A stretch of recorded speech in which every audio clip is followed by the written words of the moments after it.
L'homme ne vivra pas de pain seulement, mais de toute parole qui sort de la bouche de Dieu. Voici votre moment de méditation quotidienne. Pour mieux connaître Jésus-Christ.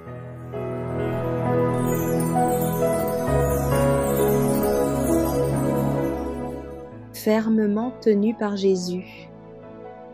Le 15 mars. Mes brebis entendent ma voix, je les connais, et elles me suivent. Je leur donne la vie éternelle, et elles ne périront jamais, et personne ne les ravira de ma main. Jean chapitre 10, versets 27 et 28. Le Christ plaide dans les cours célestes pour son Église. Il intercède pour ceux qu'il a rachetés au prix de son sang. Ni les siècles, ni les millénaires n'amoindrissent l'efficacité de son sacrifice expiatoire. Rien, ni la vie, ni la mort, ni la hauteur, ni la profondeur, ne peut nous séparer de l'amour de Dieu qui est en Jésus-Christ. Non parce que nous nous approchons de lui, mais parce que c'est lui qui se tient tout près de nous. Si notre salut dépendait de nos propres efforts, nous ne pourrions être sauvés. Mais il dépend de celui qui est au-delà de toutes les promesses. Nos possibilités peuvent paraître faibles, mais son amour pour nous est comme celui d'un frère aîné.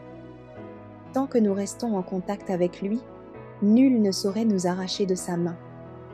Combien Jésus nous est précieux, miséricordieux et compatissant, lent à la colère, riche en bonté et en fidélité, il conserve son amour jusqu'à 1000 générations et pardonne l'iniquité, la rébellion et le péché, mais ne tient point le coupable pour innocent.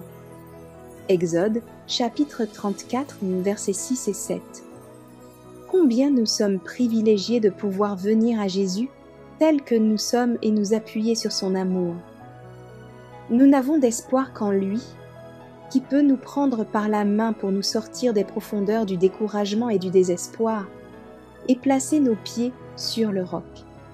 Bien que l'âme humaine puisse s'attacher à Jésus avec l'énergie du désespoir, du sentiment de sa misère, Jésus tient les âmes rachetées par son propre sang, d'une étreinte plus ferme que celle des pécheurs qui se sont attachés à lui.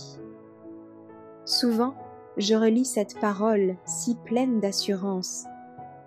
Ainsi, puisque nous avons un grand souverain sacrificateur qui a traversé les cieux, Jésus, le Fils de Dieu, demeurons fermes dans la foi que nous professons. Car nous n'avons pas un souverain sacrificateur qui ne puisse compatir à nos faiblesses. Au contraire, il a été tenté comme nous en toutes choses, sans commettre de péché.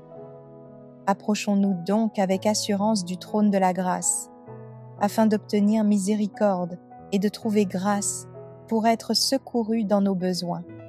Hébreux chapitre 4, versets 14 à 16. Quel Sauveur nous possédons! Un Sauveur ressuscité qui peut sauver tous ceux qui s'approchent de lui.